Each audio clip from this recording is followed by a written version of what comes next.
நான் டென்ட்டுக்கு போகணும், இதுதான் என் காடு, செருப்பும் காணா போச்சு, வெயிலில் நடந்து வந்து சுடுது அப்படின்னோடனே முஜீப் எழுந்துச்சு போய் ஹசரத்லாம் போய் விட்டாங்க. நானும் வரேன். இல்லை நீங்கள் ரெஸ்ட் எடுங்க, உங்கள் கைட் ஆகிட்டுங்க அப்படின்னா சரின்ட்டு தான் செருப்பை கொடுத்த அந்த அம்மாவுக்கு கிட்டத்தட்ட 3.5 மணி நேரம் தேடி கண்டுபிடிச்சி அந்த டென்ட்டில் செருப்பே இல்லாமல் இவர் நடந்து போய் அந்த அம்மாவை போய் விட்டுட்டார், கொண்டு போய் சேர்த்துட்டார். நான் தூங்கினோம் தான், என்னால் முடியல.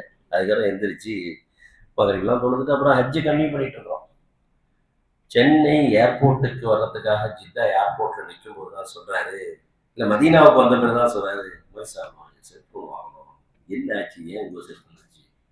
இல்லை காலில் பார்த்தா நிறைய கொப்பளமாக இருப்பான், 2 காலம், டாக்டர்கிட்ட போகணும்னு இருக்கும். அப்போதான் எனக்கு தெரிஞ்சு இந்த பிரச்சனை. இவ்வளோ நேரம் நான் செய்தி சொன்னேன், அப்போ அவரு சொல்லலை. எதுக்கு இதை சொல்கிறேன்னா, அந்த அம்மா யாருன்னே தெரியாது. நிச்சயம் அந்த அம்மா துவா செஞ்சுட்டு இருக்கும். அந்த அம்மாவுக்கு கிடைத்த ஹஜ்ஜின் கூலி யாருக்கு கிடைக்கும்? இதுதான் வயதானவர்கள். இது மாதிரி நிறைய இருக்கு, நிறைய விஷயம் இருக்கு. நான் சொன்னோம்னா டைம் ஆயிடும். புரியல, இது மாதிரி நிறைய விஷயம் இருக்கு. ஒரு அம்மா நூர்ஜஹான் ஒரு அம்மா தூத்துக்குடியில வந்துச்சு. அதுக்கு வெஸ்டர்ன் டாய்லெட்டை யூஸ் பண்ண தெரியாது. அந்த ரூம்ல எல்லாம் பெரிய பெரிய பணக்கார ஆஜிமாக்கள். இந்த அம்மாவும் வசதியானவங்க, நான் கூட யாரும் வரல. அது வேற மாதிரி டாய்லெட் போயிட்டு வந்துடும். இந்த ஹாஜிமாக்கள் கழுவுவாங்க. அதே மாதிரி மினா டென்ட்ல அந்த அம்மா எந்திரிச்சு போக முடியாம லூஸ் மோஷன் ஆகி யூரின் போயிடுச்சு டென்ட் உள்ள. அதுக்குள்ள எந்த பெண்களும் இருக்க முடியல. ஹஜ்ஜின் 3 நாட்கள், ஆசிஃபா அம்மாவுக்கு தெரியும் நினைக்கிறேன், ஹஜ்ஜின் 3 நாட்கள் எல்லா பெண்களும் வெளியில இருந்தாலும் அந்த அம்மாவுக்கும் கேட்க யாரும் யாரையும் குறைப்பு சொல்லக்கூடாதுன்னு. இதுதான் ஹஜ்ஜிங்க. நான் விஐபி, நான் வசதியானவன், நாங்கெல்லாம் ஒரு ஃபேமிலி, எல்லாம் ரைட். நல்லா புரிஞ்சுக்கணும், ஹஜ் என்பது நீங்க மட்டுமல்ல, 40 லட்சம் ஹாஜிகள் நீங்க வராங்க. சில நேரங்கள் நம்ம ரொம்ப தெம்பா, நம்ம கரெக்டா நினைக்கல, எனக்கு தெரியும், அது தெரியும், எனக்கு எல்லாம் கம்யூனிகேஷன் இருக்கு, எல்லாம் போலாம், சொல்ல முடியாது. நம்மளும் பலகீனமாயிடலாம். அப்போ யாரையாவது கொண்டு அல்லாஹ் உதவி செய்வோம். அதனால முடியாதவங்க, போன முந்தின வருஷம் 2 காலம் ஊனமான ஒருத்தர் ஹஜ்ஜிக்கு வந்தார். அவரை வீல் சேர்ல வச்சு தள்ளுறதுக்கு அவங்க மனைவி வந்தாங்க. எனக்கு 15 வருஷம் நண்பர் அவர். அவரை ஹஜ்ஜிக்கு வரதுக்கு முன்னாடி தான் பார்த்தேன், போன்ல தான். ஏன்னா அவருக்கு நிக்காக நம்ம தான் ஏற்பாடு பண்ணி விட்டோம், பொண்ணு கிடைக்கலன்னு சொன்னோம். பொண்ணெல்லாம் கல்யாணம் பண்ணி 2 பிள்ளைக்கு தகப்பனா ஆன பிறகுதான் அவரை நம்ம பார்த்தோம் நேரா.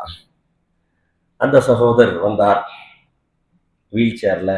அவங்க ஒய்ஃபு தான் எல்லா அமல்களையும் செஞ்சாங்க. முதல் உம்ரா தான் தள்ளினாங்க. அடுத்த எல்லா இடங்களிலும் நம்ம குழுவுல வந்த 100 ஹாஜிகளும் போட்டி போட்டு அவரை தள்ள வீல் சேர்ல, நாங்க தள்ளுறோம், நாங்க தள்ளுறோம். ஒரு கட்டத்துல என்ன நடந்துச்சுன்னா, பைசல் என்ற அந்த சகோதரின் மனைவி தான் கணவருக்காக வீல் சேர தள்ளிட்டு இருந்தாங்க. அவங்கள யாரும் தள்ள விடல, பைசல வேற யாரும் தள்ளிட்டு இருந்தாங்க. அந்த அம்மா என்ன செஞ்சிச்சுன்னா, நான் வேற பலகீனமா இருக்கிறவங்களுக்கு நான் வீல் சேர் தரேன்னு சொல்லிட்டு நம்ம குழுல இன்னும் வயசானவங்களுக்கு அது தள்ள ஆரம்பிச்சிச்சு. இதுதான் ஹஜ். இல்லையா? எனக்கு என்ன ரூமு, நான் எந்த குரூப்ல போறேன், எனக்கு என்ன ஏற்பாடு, இதெல்லாம் கேட்கற தப்புல ஏற்பாடு இருக்கணும். இதையும் மீறி அங்க என்ன செய்யணும், ஒரே ஹஜ்ஜில் பல ஹஜ்ஜி செய்யக்கூடிய வாய்ப்பை நம்ம பெறணும். நிறைய இருக்காங்க, போனவங்களுக்கு தெரியும். இல்லையா? இது ரொம்ப முக்கியம். அடுத்து, ஹஜ்ஜிக்காக காலடி வைத்ததிலிருந்து முடியும் வரை சிரமங்களை அனுபவிப்பதுதான் ஹஜ். இது ஒரு சொகுசு பயணம் அல்ல, இது ஒன்று சுற்றுலா அல்ல, நடந்து வேண்டாம். ஹஜ்ஜிக்கு கூலி அல்லாஹ் என்ன சொல்றான்? சொர்க்கங்கிறான். ஹஜ்ஜிக்கு போயிட்டு வந்த ரசூல் ஸல்லல்லாஹு அலைஹி வஸல்லம் என்ன சொல்றாங்க? அன்று பிறந்த குழந்தையை போன்று பாவமற்றவர்களாக ஆயிடும். அது ஈஸியா கிடைச்சிருமா? நம்ம எவ்வளவு பாவம் செஞ்சிருக்கோம், சொர்க்கம் ஈஸியா கிடைச்சிருமா? சிரமங்களை தாங்கினால், சந்தித்தால் மட்டும்தான் ஹஜ். இது ஒரு லட்சிய பயணம், இது ஒரு சொகுசு பயணம் அல்ல. 40 லட்சம் ஹாஜிகளில் ஒருவராக நீங்கள் பயணிக்கிறீர்கள். நீங்க மட்டும் ஹாஜி கிடையாது, நீங்க மட்டும் ஹஜ்ஜிக்கு வரல, நம்ம டிராவல்ஸ் மட்டும் ஹஜ்ஜிக்கு வரல, உலகத்தின் 4 பக்கங்கள் இருந்து ஹஜ்ஜிக்கு வரல. நம்ம எப்படி இருக்குன்னு பார்க்கணும். சிரமங்களை சகித்துக் கொள்வதுதான் ஹஜ். சரி, ஹஜ்ஜி பயணத்திற்கு நீங்கள் தயாராயிட்டீங்கன்னா, அன்னையிலிருந்து நம்ம செய்ய வேண்டிய முதன்மையான பணி என்னது? என்னது? கொஞ்சம் நல்லா சொல்லுங்க பார்ப்போம். எல்லாம் செஞ்சிட்டு இருக்கீங்களா? ஒரு நண்பர் ஒருத்தர் தான், நான் டெய்லி நடக்கிறேங்க. எப்படி? பெட்ரூம்ல இருந்து டாய்லெட், டாய்லெட்ல இருந்து டெய்லி வாக்கிங் அப்படிங்கிறாரு. வீட்டு வாசல்ல டூ வீலர், பள்ளி வாசலுக்கு டூ வீலர். நல்லா புரிஞ்சுக்கங்க, நடையின் முக்கியத்துவத்தை ஹஜ்ஜில தான் நீங்க புரிய போறீங்க. இன்னும் 10-15 நாள் இருக்கு. ஒரு அரை மணி நேரமாவது நீங்க என்ன செய்யணும்? நடக்கணும். இல்லையா? தவாஃப் நடந்தாகணும். அங்க ஒண்ணு யாரும் உங்களுக்கு இது பண்ண மாட்டாங்க. மினா, முஸ்தலிஃபா, அரஃபாலாம் கொஞ்சம் நடந்தாகணும். கல்லெறிய போகக்கூடிய ஜம்ரா, சைத்தான கல்லெறிய நடந்தா போயிடும். அப்ப நடை ரொம்ப முக்கியம். புரியல இல்லையா? சரி. அதே மாதிரி ஹஜ்ஜிக்கு செல்வதற்கு முன்பு நீங்க கவனிக்க வேண்டிய விஷயத்துல உங்களுடைய கால்களை பத்திரமாக பார்த்து கொள்ள வேண்டும். கால்ல எதுவும் காயப்படாம பார்க்கணும். நான் ஹஜ்ஜிக்கு போறேன், காணா போனா இன்னொரு செருப்பு பயன்படுத்தி 2 செருப்பு வாங்கியிருக்கேன். அது புது செருப்பு வாங்கி வச்சிருக்கோம். புது செருப்பு வாங்கியிருந்தா 2 செருப்பையும் போட்டு இப்பவே பழகிடணும். ஏன்? அங்க போட்ட உடனே கடிக்க ஆரம்பிச்சு வச்சுங்க, அது ஒரு 10 நாளுக்கு நம்மளை படுத்தி எடுத்துரும். நிறைய அமல்களை பாதிக்கும். கரெக்டான செருப்பு கரெக்டா வாங்கி போட்டு இங்கேயே அதை பயிற்சி பண்ணிக்கணும். புரியல இல்லையா? அடுத்து ஹஜ்ஜுக்கு முன்பு நாம் கவனிக்க வேண்டிய முக்கியமான விஷயங்கள் என்னன்னா, சதக்கா செஞ்சுட்டு கிளம்புங்க, தர்மம் செஞ்சுட்டு கிளம்புங்க. ஏன்னா சதக்கா என்ற தர்மம் தான் விதியில் இருக்கின்ற ஆபத்தையும் தடுக்கக்கூடியது. நாளைக்கு நமக்கு என்ன நடக்க போகுதுங்கிறது யாருக்கு தான் தெரியும். அது கலா கதர் என்ற விதியிலே இருந்தாலும் அதையும் தடுக்கிற சக்தி எதுக்கு இருக்கு? சதக்காவுக்கும் துவாவுக்கும். புரியல இல்லையா? அதனால சதக்கா கொடுத்துட்டு கிளம்புவோம். நாங்க எங்க குழுவுல எல்லா ஹாஜிகள் சார்பாகவும் நாங்க சதக்கா கொடுத்துட்டு ஹாஜிகளை தனிப்பட்ட முறையிலையும் சதக்கா கொடுத்து சொல்லுவோம். மொத்தத்தில் நீங்கள் சதக்கா என்ற தர்மத்தை செய்துவிட்டு கிளம்புங்க. உங்க கையால கொடுங்க, யாருக்கும் தெரியாமல் கொடுங்க, சரியான ஆட்கள்கிட்ட கொண்டு போய் சேர்த்துங்க. புரியல இல்லையா? யார்கிட்டையும் சொல்லவும் செய்யாதீங்க. புரியல இல்லையா? சரி. அதற்கடுத்து ஹஜ்ஜிக்கு செல்வதற்கு முன்பு கவனிக்க வேண்டிய விஷயத்துல ரொம்ப முக்கியமானது, கடன்கள் இருந்தால், கடனாளிக்கு ஹஜ்ஜி கடமை இல்லைன்னு இல்லை. கடன் இருக்கு, திருப்பி கொடுக்கறதுக்கான சோர்ஸ் ஏற்பாடுகள் இருக்குன்னா அதை எழுதி தெளிவா வச்சுட்டு போகணும். 100 ரூபா கடன் இருக்கு, இந்த கடன் இங்கோட்டேன்னு வாங்கி இதை கொடுக்கணும்னு வச்சிருக்கிறேன், அல்லது இந்த இடத்த வித்து கொடுக்கணும்னு வச்சிருக்கேன் அப்படின்னு எழுதி வச்சுட்டு போகணும். ஹஜ்ஜிக்கு மட்டும் இல்ல, வாழ்க்கையில எப்பெல்லாம் நீங்க பயணம் செய்றீங்களோ அப்பெல்லாம் கடனை எழுதி வைக்கணும்.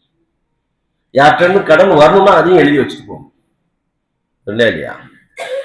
அதற்கடுத்து ஹஜ்ஜிக்கு செல்லக்கூடியவர்கள் ரொம்ப முக்கியமானது, இந்த ஹஜ்ஜை அல்லாஹ் கபூல் செய்யணும். இது அல்லாவுக்காக நாம் செய்யற இபாதத். நிச்சயம் அல்லாஹ் கபூல் செஞ்சிருவான். ஆனால் கபூல் செய்த அந்த ஹஜ்ஜை சில நேரங்களில் அதற்கான நற்கூலியை கொடுப்பதற்கு தடையாக இருக்க வாய்ப்பு இருக்கிறது. எதுவென்றால், சக மனிதர்களுக்கு செய்ய வேண்டிய கடமைகளில் நீங்கள் குறை வைத்திருந்தால் அல்லாஹ்வுக்கு செய்ய வேண்டிய கடமைகளை அல்லாஹ் பெருந்தன்மை அவங்களுக்கு கூலி கொடுக்கலாம். ஆனா மனிதர்களுக்கு செய்ய வேண்டிய குறைகளை வச்சுட்டு இருந்தீங்கன்னா அது உங்களுடைய இந்த இபாதத்துடைய நன்மை அடைவதற்கு தடையாகும். உதாரணத்துக்கு, யார்ட்டையாவது பகை, சண்டை, குரோதம், பேசாம இருக்கீங்க, வருத்தத்தில் இருக்கீங்க, ஈகோல என்ன அவன் எவ்வளவு தூரம் செஞ்சான், செத்தாலும் அவன் மூஞ்சில நான் முடிக்க மாட்டேன் அப்படிலாம் இல்லாம கொஞ்சம் சேரு, ஒரு 4-2 சேர், இல்ல முன்னாடி உட்கார வேணா, சேரை கொண்டு வாங்க. இல்ல முன்னாடி இல்ல, சேர் 4 கொண்டு வந்துட்டீங்கன்னா முன்னாடி சேரை போடலாம். எல்லாரும் செய்யறதுக்கு இது ஈஸி.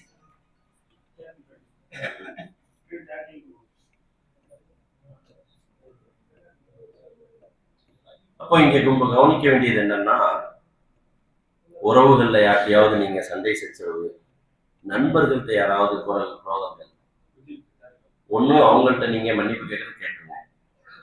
நீங்கள் யாரையும் மன்னிக்காம இருந்தீங்கன்னா அவங்களையும் மன்னிச்சிருங்க. சில பேர் என்கிட்ட அவங்க அண்ணன் என்கிட்ட பேசவே மாட்டாரு, நான் போய் சொல்லிட்டு வந்தேன். ஆனா அவர் உண்மையிலேயே உங்கள்கிட்ட பேசாம இருக்கிறது நீங்க செஞ்ச துரோகத்தினாலன்னு சொன்னா அவங்களுக்கு மன்னிப்பு கேட்கணும். இது ஹஜ்ஜிக்காக அல்ல, வாழ்க்கையில எப்பவுமே செஞ்சிருக்கிறது. எப்போ மௌத்து வரும்னு தெரியாது. சோ இதுவெல்லாம் ஹஜ்ஜிக்கு முன்பு நாம் கவனிக்க வேண்டிய விஷயம். இப்போ நம்ம அடுத்த சப்ஜெக்ட் பார்க்க போறோம். அதுக்கு முன்னாடி கொஞ்சம் எல்லாரும் எந்திரிச்சு நில்லுங்க.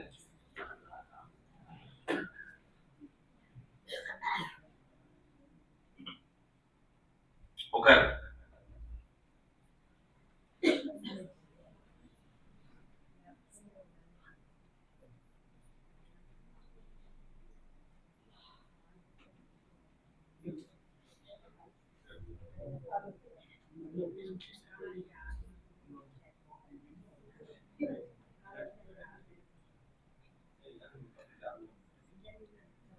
டீயா எவ்வளவு நேரம்?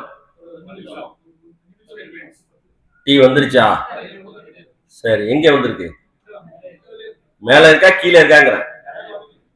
மேல வந்துருச்சா? ஏன்னா அந்த 5 நிமிஷங்கிறது அப்புறம் 10 நிமிஷம் ஆயிடக்கூடாது.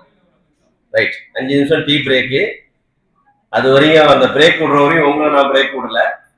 சப்ஜெக்ட் கிடையாது, வேற.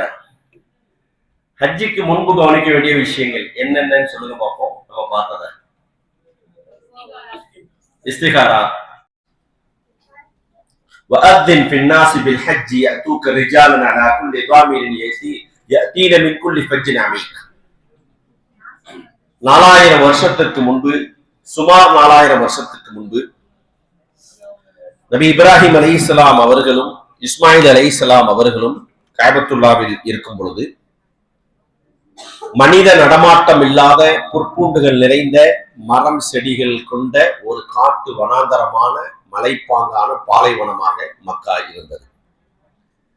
இந்த நேரத்தில் தான் அல்லாஹு சுப்ஹானஹு வ தஆலா இப்ராஹிம் அலைஹிஸ்ஸலாம் அவர்களுக்கு கட்டளையிட்டான், உங்களுடைய மனைவியையும் பிறந்த பச்சிளம் குழந்தையையும் காட்டு வனாந்தரமான அந்த மக்கா என்ற நகரத்தில் விட்டுவிட்டு வாருங்கள். சுமார் ஒரு 5000 கிலோமீட்டர், 1000க்கும் மேற்பட்ட கிலோமீட்டர் தூரத்தில் இருக்கக்கூடிய ஷாம் என்ற பாலஸ்தீனத்திலிருந்து மக்கால வந்து விட்டு போறாங்க.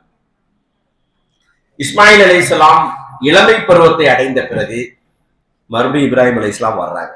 விட்டுட்டு போயிட்டாங்க, மறுபடியும் வர்றாங்க.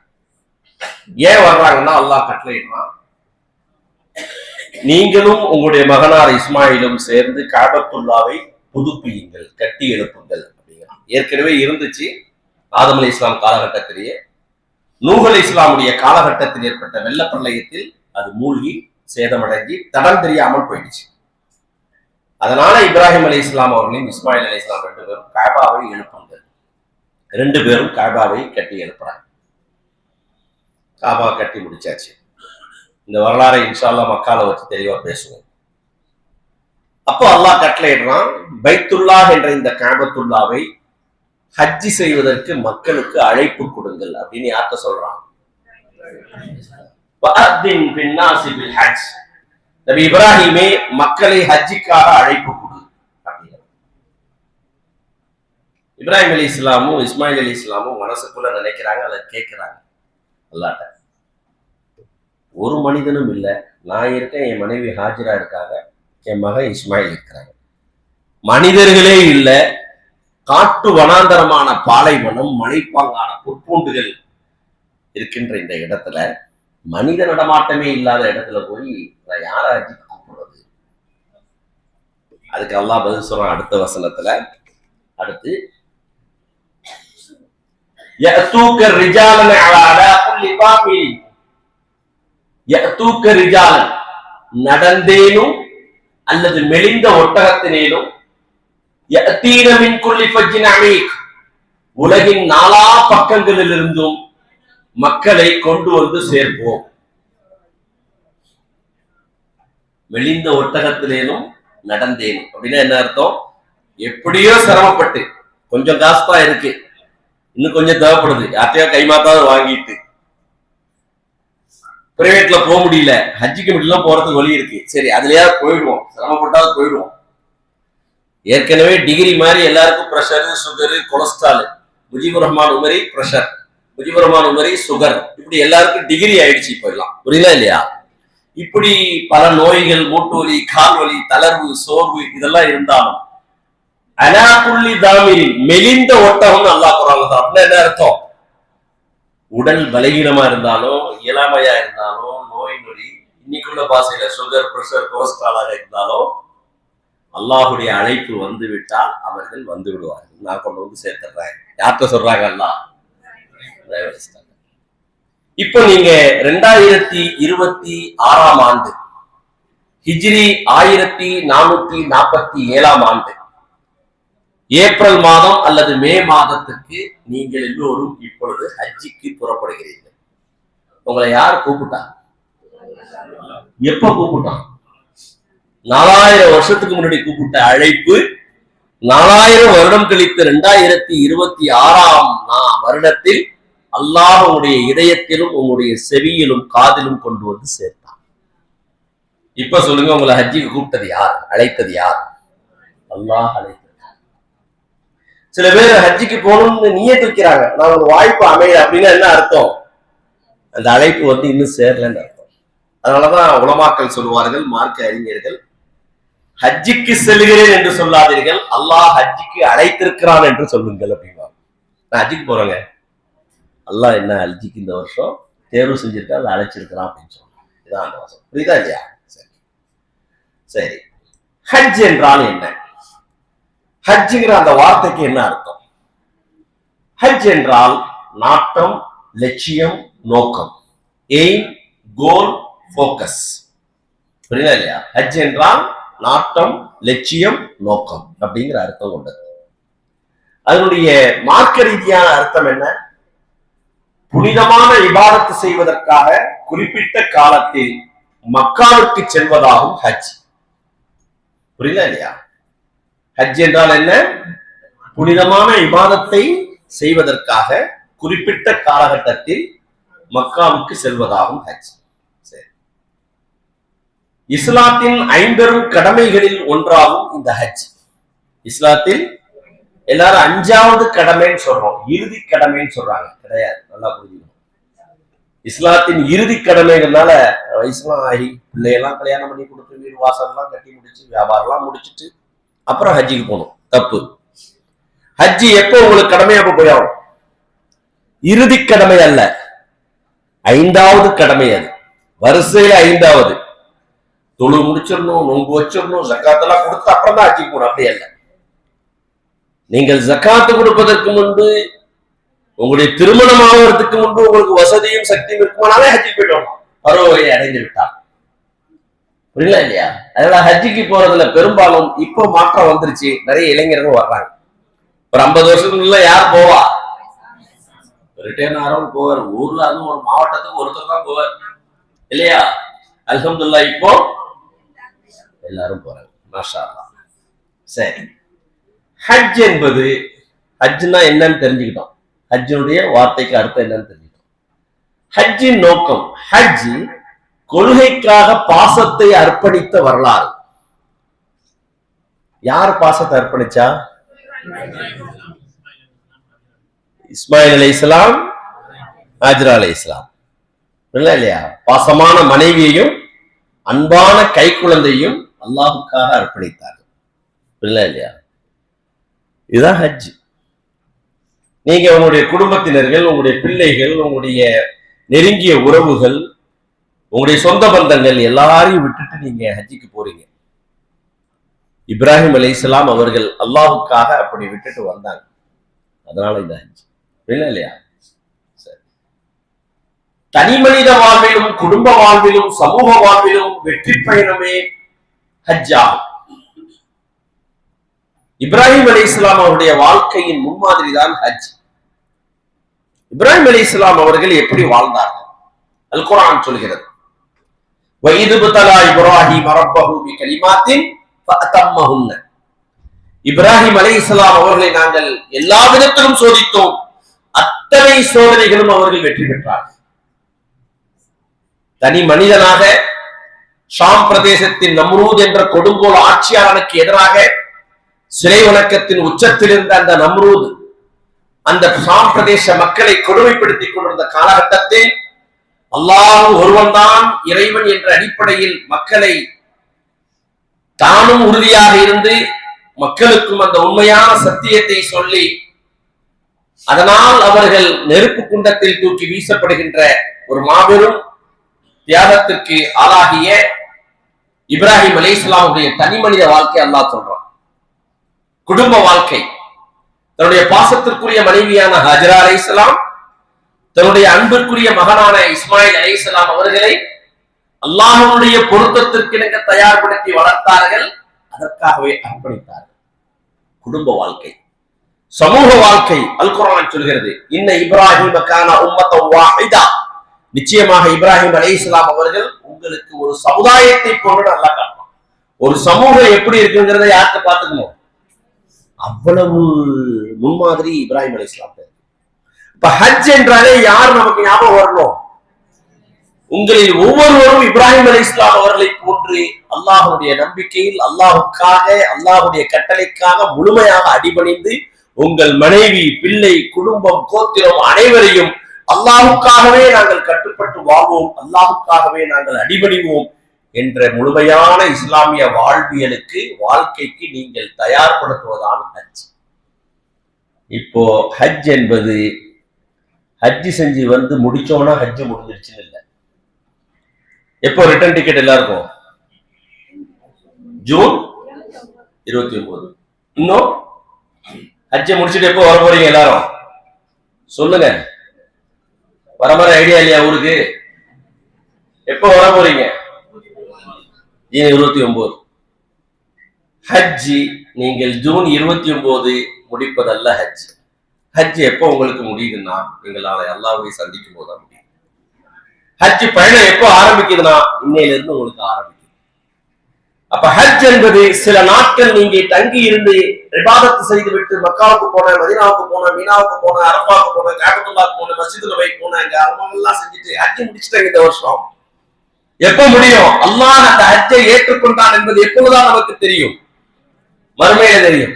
அப்படியானால் அந்த ஹஜ் என்பது வாழ்க்கை முழுவதும் இப்ராஹிம் அலைஹிஸ்ஸலாம் அவர்களை போன்று அல்லாஹ் ஒருவனுக்கு மட்டுமே வாழ்நாள் முழுவதும் கட்டுப்பட்டு வாழலாம்.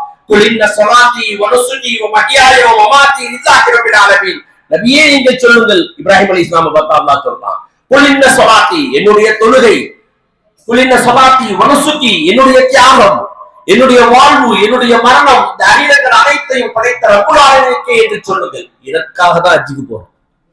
ஏதோ ஹஜ்ஜை முடிச்சுட்டு ஜம்ராத்துல கல் எரிஞ்சிட்டு தவாஃபுல் விதாவை முடிச்சுட்டு நான் ஊருக்கு வந்துட்டேங்க, ஹஜ் முடிச்சுட்டு ஹஜி அல்ஹம்துலில்லாஹ் ஹஜ்மா, இதல்ல ஹஜ். ஹஜ் என்பது உங்களுடைய வாழ்க்கை முழுவதும் அல்லாஹ்வுக்கு கட்டுப்பட்டு வாழ வைக்கிறது. இப்ப புரியுதா ஹஜ்ஜுடைய நோக்கங்கிறது? இப்ப சொல்லுங்க, உங்களுக்கு ஹஜ்ஜுக்கு ரிட்டர்ன் டிக்கெட் எப்ப போட்டிருக்காங்க? யார் போட்டிருக்கா? யார் உங்களுக்கு ஹஜ்ஜுக்கு முடிஞ்சு உங்களை ஹஜ் முடிஞ்சிட்டு அழைச்சிட்டு போறா? இஸ்ராயில் அலைஹிஸ்ஸலாம். இல்ல இல்லையா? ஹஜ் முடிஞ்சிச்சு வாப்பான்னு இல்ல இல்லையா? ஹாஜிங்கிற சர்டிபிகேட் யார் கொடுப்பா? எங்க கொடுக்க போறான்? இப்ப புரியுதா ஹஜ்ஜுங்கிறது? ஹஜ் என்பது சில குறிப்பிட்ட நாட்கள் நீங்கள் செய்துவிட்டு திரும்புவதல்ல ஹஜ்ஜின் நோக்கம். வாழ்க்கை முழுவதும் நீங்கள் ஹாஜியாக அல்லாஹ்வுக்கு கட்டுப்பட்டவனாக வாழ்வதுதான் ஹஜ். அதனாலதான் உங்களுக்கு சொர்க்கம். அதனாலதான் அன்று பிறந்த குழந்தையை போட்டு பாவமற்றவன் சுபர்ண 15 நாள், 40 நாள், 50 ஹஜ்ஜி, 100 ஹஜ்ஜி இப்படி செஞ்சுக்கிட்டே இருந்தோம்னா அதல்ல. வாழ்நாள் முழுவதும் ஒரு ஹஜ்ஜி செஞ்சாலும் வாழ்க்கை முழுவதும் அல்லாஹ்வுக்கு கட்டுப்பட்டதாக. இதுதான் ஹஜ்ஜின் நோக்கம். புரியுதா இல்லையா? புரியுதா? சரி.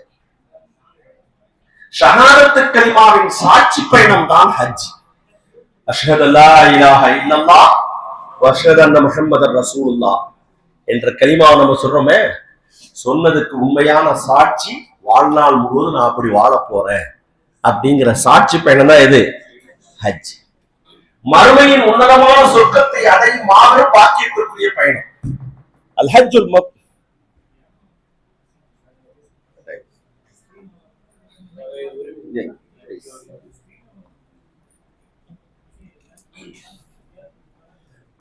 மறுமையின் உன்னதமான சொர்க்கத்தை அடைவதற்கான பயணம்.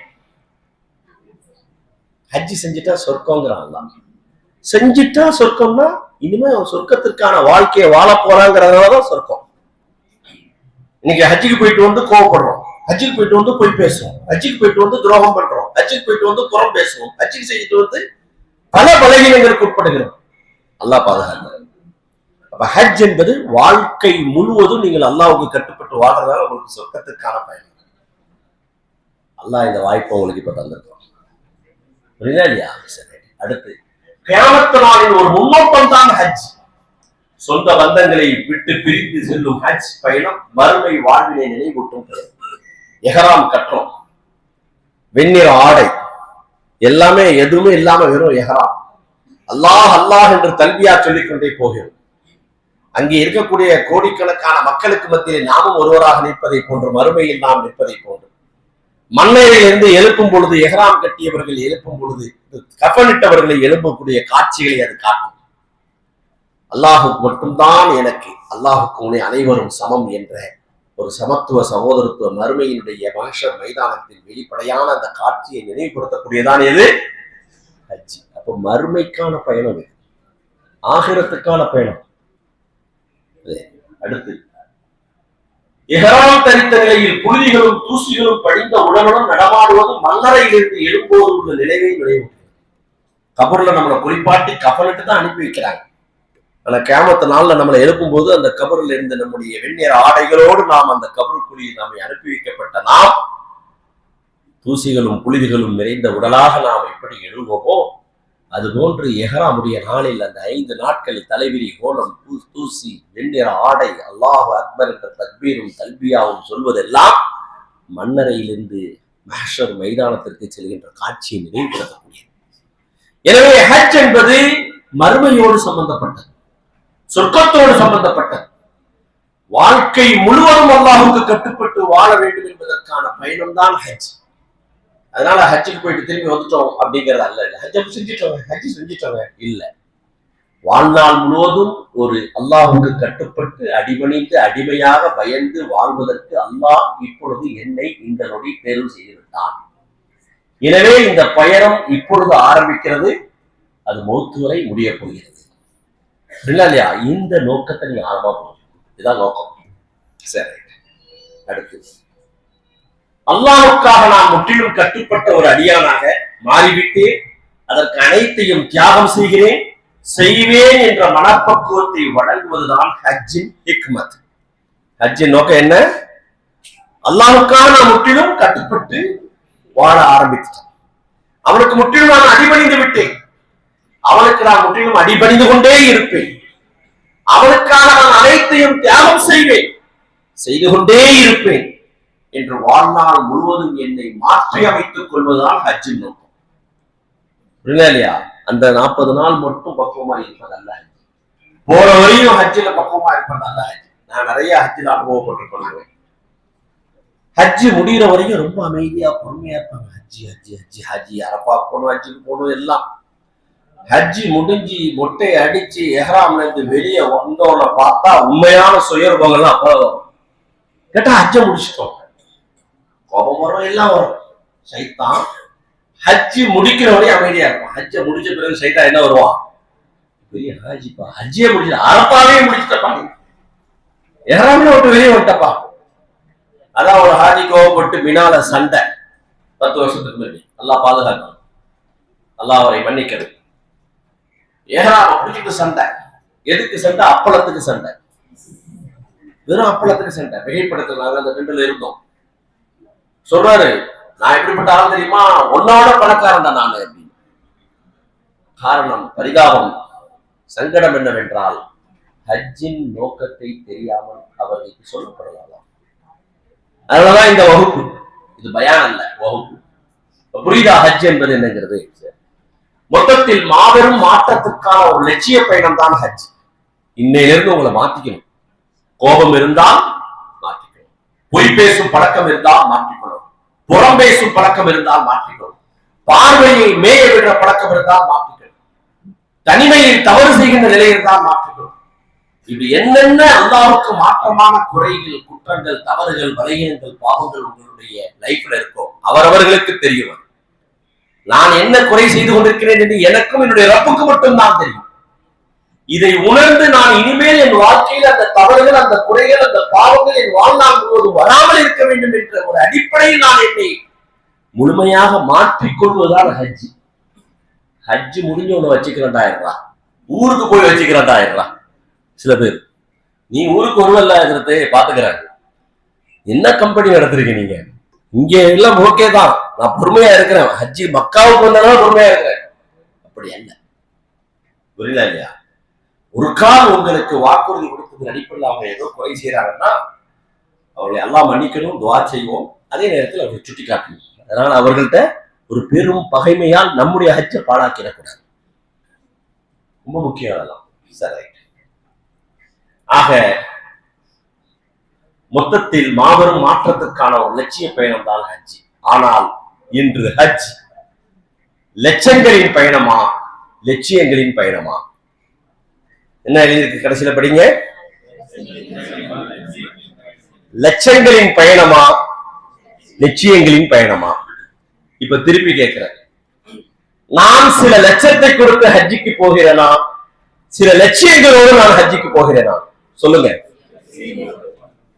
நான் சில லட்சங்களை கொடுத்து வாழ்நாள் முழுவதும் சில லட்சியங்களை அடைவதற்காக ஹஜ்ஜிக்கு போகிறேன். சொல்லுங்க. நான் சில லட்சங்களை கொடுத்து வாழ்நாள் முழுவதும் சில லட்சியங்களை அடைவதற்காக ஹஜ்ஜிக்கு செல்கிறேன்.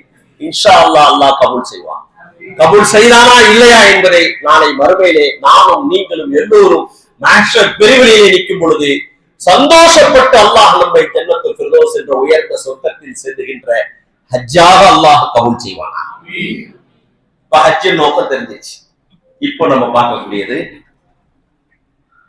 ஹஜ்ஜினுடைய சிறப்புகள். இதுவரையும் பார்த்தது என்னது? என்னென்ன நோக்கம் சொல்லுங்க பார்ப்போம். இவர் விடமாட்டாரு.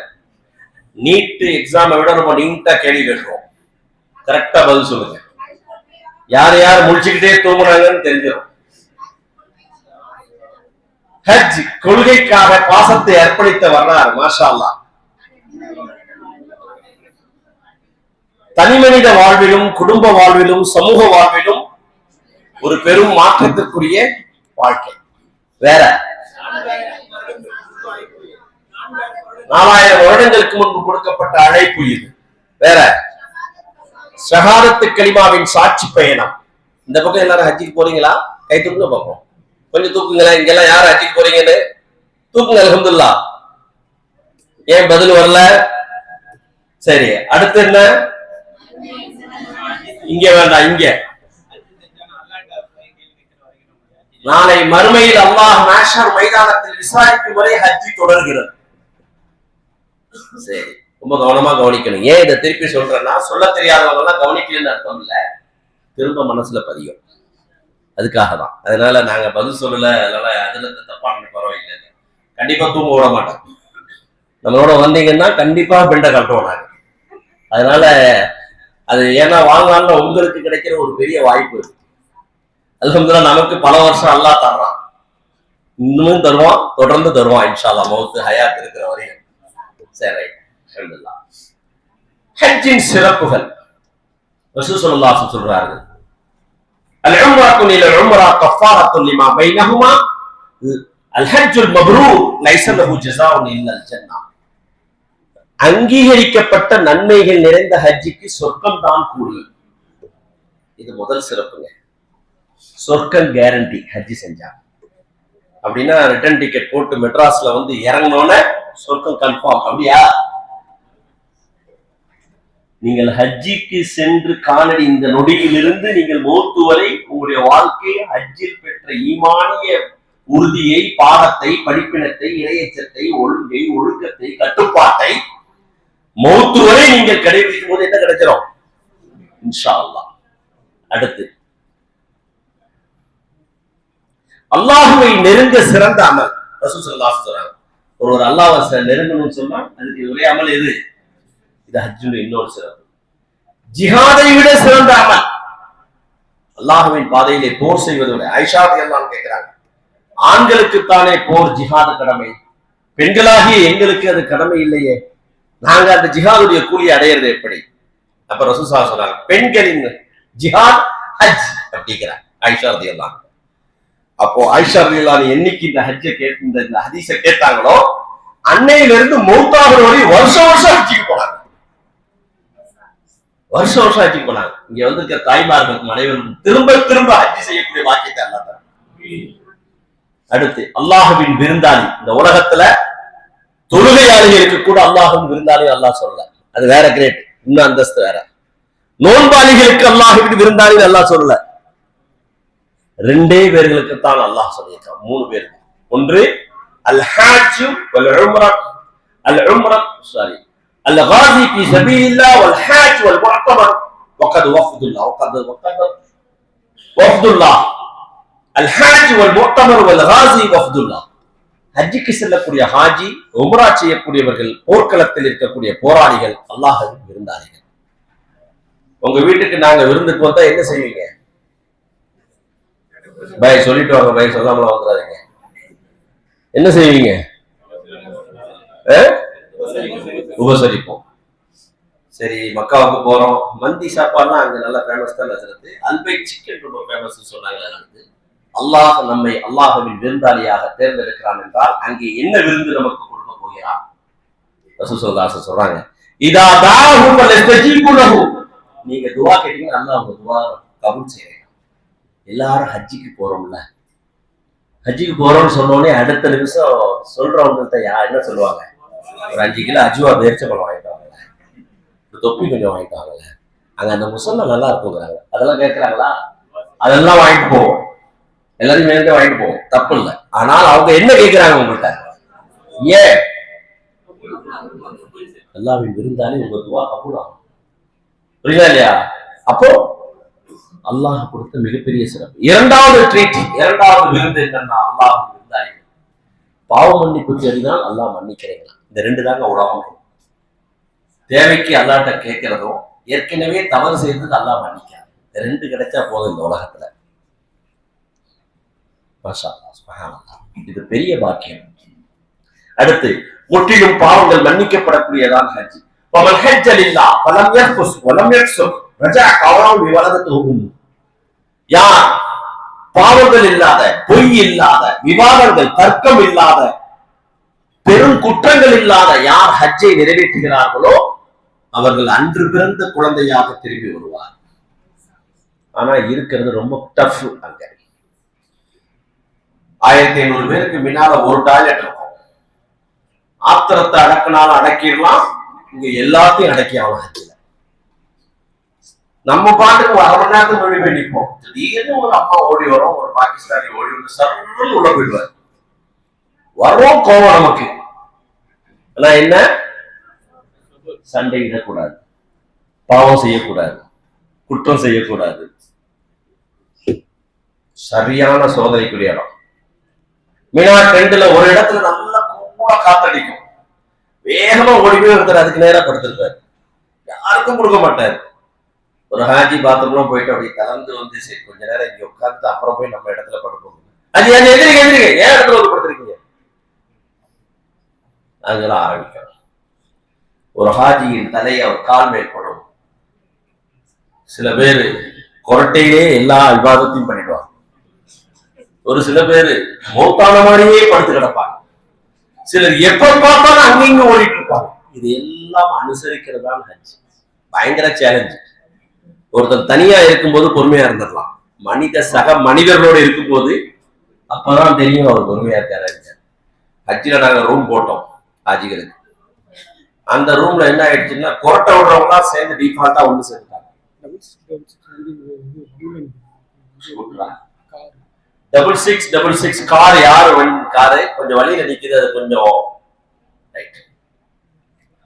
என்ன ஆச்சு, ரூம் செட் பண்ணி கொடுக்கும் போது எங்களுக்கு தெரியாது யார் யார் கொரட்டை யாருக்கெல்லாம் ஒரு ரூம்ல செட் ஆயிடுச்சு. நடுவுல கொரட்டோட ஒருத்த மாத்திக்கிட்டான். இந்த பக்கம் கேள்வி, இந்த பக்கம் பதில், அந்த பக்கம் டிஸ்கஷன் எல்லாம் கொரட்டை. கடைசியில அந்த மாட்டிக்கிட்ட ஹாஜி சொன்னார், பாய் 40 நாள் இவங்களோடய படுத்துட்டு ஊருக்கு போல தூக்கம் வர மாட்டேங்குது அமைகிறாரு. எதுக்கு சொல்றேன்னா, மனிதர்களின் சிரமங்களை சகித்துக் கொள்வது சாதாரண விஷயம். இதெல்லாம் ஹஜ்ஜி, புரியல இல்லையா? அதுக்குதான் பாவங்கள் மன்னிக்கப்படுறதுங்கிறது. ஹஜ்ஜை விரைவாக செய்து விடுங்க. ஏன்? ஹஜ்ஜுக்கு கடமை இருந்தா டக்குமுக்குன்னு எதையாவது வித்துக்குதான் ஹஜ்ஜு செஞ்சிருங்க. பின்னால் என்ன நடக்கும் என்று தெரியாது. லைன் டேட்ஸ் உரிமையாளர் முஸ்லிம்கள் ஒரு 20 வருஷத்துக்கு முன்னாடி 2 அண்ணன் தம்பியும் ஹஜ்ஜிக்கு அப்ளை பண்ணி ஹஜ்ஜி கன்ஃபார்ம் ஆயிடுச்சு. 2 பேரும் ஹஜ்ஜிக்கு ரெடி ஆகும்போது அண்ணங்கார் வந்து சொல்றாரு, நீ போயிட்டு வாப்பா, பிசினஸ் நான் பாத்துக்கிறேன், அடுத்த வருஷம் நான் போய்க்கிறேன். ஆமா அது சரிதான். அவர் தம்பியை அனுப்பி விட்டார். தம்பி ஹஜ்ஜெல்லாம் முடிச்சுட்டு வீட்டுக்கு வந்தார். 6 மாசம் கழிச்சு அடுத்த வருஷம் போறதுக்கு ரெடி ஆகும்போது அண்ணங்காரு மூத்தாயிட்டார். இதான் ஹஜ்ஜு சீக்கிரமா செஞ்சிருங்க. ஏதோ இருக்கிறதுல ஏதோ விட்டு போட்டு எப்படியா கட்டு போட்டு செஞ்சிருக்கேன். அது வரக்கூடிய காலங்கள்லாம் ஹஜ்ஜி எவ்வளவு டஃப்பாக போகுதுன்னு தெரியல. பாருங்க, இந்த வருஷம் விசா வந்துருச்சு, ஹோட்டல் கன்ஃபர்மேஷன் எல்லாம் வந்துருச்சு. வளைகுடா யுத்தத்தினால ஃப்ளைட்டு பயங்கரமா இன்னும் கன்ஃபார்ம் ஆகாம ஒரு பெரிய டயலமான எல்லாம் எல்லாரையும் ஹஜ்ஜி கொண்டு போய் இந்த வருஷம் சேர்த்துருவான். இன்ஷா அல்லாஹ் பாதுகாப்பா போய் பாதுகாப்பா திரும்புவோம். இதையெல்லாம் மிஞ்சிதான் எல்லாம் நம்மளை அழைச்சிருக்கான். இல்லை கண்டிப்பா அது கபூலாகும். பெரிய சோதனைகள் நிறைந்த பயணம். சரி, அடுத்து என்னங்க 8.5 லட்சம் சொல்றாங்க, ஹஜ்ஜி கமிட்டியே 4 லட்சம் ஆயிடுச்சு. காசு அதிகமாலாம் இருக்கு. இருக்கிற காசெல்லாம் ஹஜ்ஜி கொடுத்தா நான் அப்புறம் எப்படி வந்து என்ன செய்யறது? ரசூலுல்லாஹ் சொல்றாங்க, ஒரு ஹாஜி ஏழையாக மாட்டார். சொல்லுங்க, ரசூலுல்லாஹ் சொல்றாங்க, தாபியுல் ஹஜ் வல் உம்ரா ஃபஇன்னஹுமா யன்ஃபியானி மினல் ஃபக்ர். ஹஜ்ஜையும் உம்ராவையும் திரும்ப திரும்ப செய்யுங்கள், அது உங்களுடைய வறுமையை நீக்கும், உங்கள் பாவங்களை மன்னிக்கும். ஹஜ்ஜுக்கு செலவு செய்வது அல்லாஹ்வின் பாதையில் செலவு செய்வது. அதுல எதுவும் கஞ்சத்தனம் பண்ணிடக்கூடாது. சரி, அல்ஹம்துலில்லாஹ் ஹஜ்ஜ எல்லாம் நாடிட்டான், முடிஞ்ச வரையும் கொடுத்து போயிட்டு வந்துடுவோம். ஏன்னா அல்லாஹுடைய பாதையில செலவு செய்யுது. இதை சில ஹஜ் டிராவல்ஸ்காரங்க வியாபாரமா பாக்குறாங்க, லாபம் நல்லா தான் பண்ணுறாங்க. முடிஞ்ச வரையும் கம்மி பண்ணுங்க, ஆனால் பெருந்தன்மையா கொடுத்து போயிட்டே இருக்கு. ஏன்னா உங்களுக்கு அது அல்லாஹ்வுடைய பாதையில செலவு செய்யும். அதை அவங்க அட்வான்ஸா எடுத்துக்கிட்டு அட்வான்டேஜா எடுத்துட்டு செஞ்சாலும் கவலைப்படாதீங்க, அது அவங்கள நல்லா பார்க்கணும். ஆனா அவங்க வியாபாரமா செய்யணும், அது ஹலால் தான். அதே நேரத்தில் ஹஜ்ஜுக்கு செலவு செய்வது அல்லாஹ்வின் பாதையிலே செலவு செய்வது. அரஃபா நாளில் துவா, துவாக்கள்லயே சிறந்த துவா, அங்க கேட்கிற துவா கண்டிப்பா கபூலாகும். நரகத்திலிருந்து விடுதலைப்படுத்துகின்ற நாள் அரஃபாவுடைய நாள். எவ்வளவு பெரிய பாக்கியம்! இந்த நாள் இங்க கிடைக்காது, இல்லையா? அன்று பிறந்த குழந்தையாக திரும்புவோம். ஹஜ்ஜில முடி வெட்டுவதும் அல்லது முடியை கத்திரிப்பதும் அல்லாஹுடைய அருளுக்குரியவர்கள். ரசூலுல்லாஹ் சொல்றாங்க, அது ஒரு இபாதத்து, அல்லாஹ் ரஹமத்து செய்யக்கூடிய. அங்க போய் நீங்க முடி வெட்டுறது, முடியை மொட்டை அடிக்கிறது. ஹஜ்ருல் அஸ்வத், அதை முத்தமிட்டால் அவருடைய பாவங்கள் மன்னிக்கப்படும், மறுமையில் அது சாட்சி சொல்லும். இதெல்லாம் அங்கதான் வாய்ப்பு. சிறியவர்களின் ஹஜ்ஜி ஜிஹாத். ரசூலுல்லாஹ் சொன்னாங்க, சிறியவர்களின் ஹஜ் எது? சிறியவர்களின் ஜிஹாது ஹஜ்ஜி. சின்ன பிள்ளைங்க போருக்கு போக முடியுமா? அப்படி போகணும், அந்த நன்மை அடையும் தான் ஹஜ்ஜிக்கு வந்தாங்க. ஆனா என்ன, சவுதி மினிஸ்ட்ரி 12 வயசுக்கு மேலதான் ஹஜ்ஜிக்கு வரணும். போன வருஷத்துல ஒரு சட்டத்தை போட்டாங்க. இதனால போன வருஷத்துல நம்ம சின்ன பிள்ளைங்க எல்லாம் போக முடியாம இருக்கு. அல்லாஹ் நாடுவான் இன்ஷா அல்லாஹ். அடுத்து ஜம்சம் தண்ணீரின் சிறப்பு. இப்ப இங்க எல்லாரும் கொண்டு வரோம், ஆனா அங்க நிறைய குடிக்கிற வாய்ப்பு இருக்கு. அதை பத்தி வகுப்பு அங்க வச்சு எடுப்போம். அடுத்து மஸ்ஜிதுல் ஹராம், காபத்துல்லாவில் 2 ரக்காயத்து தொழுதா 1 லட்சம் நன்மை. உலகத்துல வேற எங்கேயுமே அந்த நன்மை கிடையாது. அடுத்து இந்த நன்மைகள் எல்லாம் சிறப்புகள்லாம் மஸ்ஜிதுல் நபவியிலே ஒரு 2 ரக்காயத்து தொழுதா 1000 நன்மை. 1000 ஒரு ஹதீஸ் 50,000, ஆனா ஆபத்திக் ஹதீஸ் 1000. அப்போ மஸ்ஜிதுல் நபவியிலே தொழுவதிலே சிறப்புகள். அடுத்து மஸ்ஜித் குபாவிலே தொழுதால் 2 ரக்காயத் தொழுதால் உம்ராவுடைய நன்மை. இஹ்ராம் அணிஞ்சிட்டு நம்ம தல்பியா சொல்றோம் தெரியுமா? அல்லாஹ் எல்லாருக்கும் நீண்ட ஆயுச கொடுக்கட்டும். உலகத்துல வேற எங்கேயுமே நீங்க இஹ்ராம் அணிஞ்சு தல்பியா சொல்றதுக்கு அனுமதி இல்லை. ஹஜ் உம்ராவுக்கு சென்றால் மட்டும்தான். திடீர்னு எனக்கு ரொம்ப ஆன்மீக உணர்வு அதிகரிச்சு மன்னூர்பேட்டையில இங்க இருக்கக்கூடிய மசூதில் இஹ்லாஸ்ல இஹ்ராம் அணிஞ்சுக்கிட்டு தல்பியா சொல்லிட்டீங்க. உமர் இஸ்லாம் நல்ல கிளாஸ் எடுத்துட்டு இருந்தாரு, திடீர்னு இஹ்ராமோட இங்க வந்து தல்பியா சொல்லிட்டு இருக்காரு. அப்போ தல்பியாவையும் இஹ்ராமையும் அணியக்கூடிய பாக்கியத்திற்குரிய இடையாது. அடுத்து தவாஃபின் சிறப்பு. உம்ராவுடைய சிறப்பு நரகத்திலிருந்து விடுதலை. ஒரு தவாஃபுக்கு ஒரு அடிமையை விடுதலை செய்த நன்மை. 7 சுற்று 2 ரக்காயத்து மக்காம் இப்ராஹிம் படி தொழுவார்.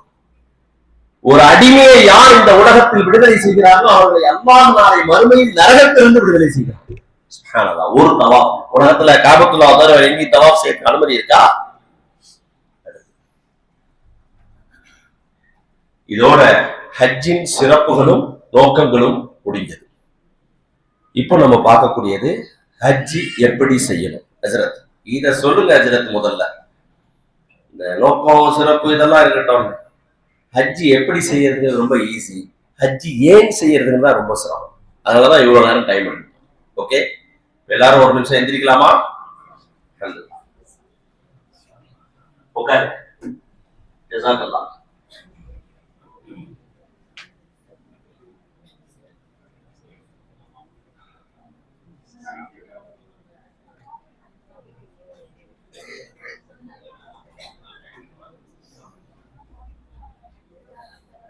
ஹஜ் எப்படி செய்வது ரொம்ப முக்கியமான சப்ஜெக்ட். ரொம்ப கவனமா கவனிக்க வேண்டிய பாடம் இது. ரொம்ப ஈஸியா உங்களுக்கு சொல்லி தந்தது. புரியல இல்லையா? சரி, ஹஜ் எப்படி செய்ய வேண்டும்? ஹஜ்ஜுடைய ருக்குனுங்கள். ஹஜ்ஜுடைய ருக்குனுங்கள். ருக்குன்னா என்ன அர்த்தம்? முக்கிய அம்சங்கள். அப்படின்னா என்ன அர்த்தம்? கீழே பாருங்க. ருக்குனு என்றால் வணக்க வழிபாட்டின் முக்கிய அம்சம். ஒரு இபாதத்துக்கு ரொம்ப முக்கியமானவை ருக்குன்கள். அதை விட்டால் அந்த வணக்கம் நிறைவேறாது. அந்த ருக்குனுகளை விட்டுட்டோம் வச்சுங்க, இந்த இபாதத்து மறுபடியும் நீங்க செய்யணும். இது ஹஜ்ஜில ருக்குன்கள். அந்த ருக்குன்கள் என்னென்ன? ஹஜ் உம்ராவுக்கு செல்லக்கூடியவர்கள் எஹ்ராம் அணியணும். எஹ்ராமும் நியத்து தல்பியா இல்லாம ஹஜ் செஞ்சாங்கன்னா மறுபடியும் ஹஜ் செஞ்சாங்க. ஆனா எல்லாரும் அதோட தான் போகும். இருந்தாலும் ருக்குனை தெரிஞ்சுக்கணும். அரஃபாவில் தங்குதல். துல்ஹஜ் மாதம் பெரிய 9ஆம் நாள் சூரியன் உதயமானதிலிருந்து சூரியன் மறையும் வரை அரஃபால தங்குறதா ஹஜ். அப்படி தங்கலன்னு வச்சுங்களேன், மறுபடியும் வந்து ஹஜ் செய்யணும். ஹஜ் கூடாது. நான் அல்லாஹ் பாதுகாக்கணும். எல்லா உலகத்திலிருந்து வருகின்ற அத்தனை ஹாஜிகளுக்கும், இதற்கு பிறகு கியாமத் நாள் வருகின்ற அத்தனை ஹாஜிகளுக்கும் எல்லோருக்கும் அரஃபாவுடைய நாளில் அரஃபாவில் உரிய நேரத்தில் தங்கி அந்த அமலை செய்யக்கூடிய பாக்கியத்தை அல்லாஹ் தந்தருவானாக. ஏன்னா ஒரு பெரிய அனுபவம். ஒரு 4 வருஷத்துக்கு முன்னாடி, கொரோனாவுக்கு முன்னாடி உள்ள ஹஜ் பஸ் ரொம்ப டஃபா தான் இருக்கும். 40 லட்சம் ஹாஜிகளுக்கு ஒரு 20,000 பஸ் தான் இருக்கும். அட்டை டயத்துல மினாவிலிருந்து கிளம்பி அரஃபாவுக்கு போவோம். எல்லாத்தையும் லேசாக்கிடுவான்.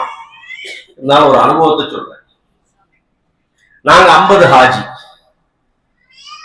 பஸ்ல கூட்டமா ஏறும்போது 2 பஸ்ல பிரிஞ்சு ஏறிட்டோம். நாங்கெல்லாம் ஒரு பஸ், இன்னொரு ஹாஜிகள்லாம் வேற பஸ். அரஃபால இறங்கும் போது அந்த பஸ் உள்ள வர்றதுக்குள்ள டிராபிக் ஜாம் ஆகி ஒரு இடத்துல அப்படியே திருப்பி விட்டான். எங்க பஸ் முன்னாடி போயிடுச்சு. அதுல வந்த ஹாஜிகளுக்கு அரஃபா டென்ட், நம்ம டென்ட் எங்க இருக்குன்னு தெரியல. அவங்க இறங்கிட்டாங்க. அரஃபால நீங்க பார்த்துக்கலாம், அரஃபா ஸ்டார்ட் ஹியர், அரஃபா இங்கிருந்து ஆரம்பிக்கும் போர்டு, அங்க sign board, yellow colour board போட்டுப்பாங்க. அதே மாதிரி அரஃபா எண்ட் ஹியர் அப்படின்னு ஒரு போர்டு போட்டுருப்பாங்க. இங்கே அரஃபாவுடைய எல்லை புரியுது. ஆனா அந்த இறங்கின ஹாஜிகள் எல்லாம் எங்களுக்கு போன் பண்றாங்க. எனக்கு உமரி சாப், நாங்க இறங்கிட்டுட்டான், இங்க டென்ட் எங்க இருக்குன்னு தெரியல, ஆனா அரஃபாக்குள்ள நாங்க வந்துட்டோமா, நீங்க வகுப்புல எடுத்தீங்க, அரஃபாக்குள்ள போயிடணும், மணி லொகர் வரப்போகுது, லொகருக்குள்ள போயாகும், சூரியன் உச்சியில் வரதுக்குள்ள அரஃபாக்குள்ள போயாகும். அரஃபால இருக்குமான்னு தெரியல எங்களுக்கு அந்த எல்லை தெரியல, கூட்டம் அவ்வளவு நிற்குது, நீங்க எங்கேயோ இருக்கீங்க, நாங்க மாட்டிக்கிட்டோம், வேற அதெல்லாம் ஒண்ணும் இல்லை, இப்ப இபாதத்தை தான் செய்யணும் அப்படின்னு சொல்லிட்டு, இல்ல எங்களுக்கு எல்லைக்குள்ள வந்துட்டோமான்னு தெரியலையே.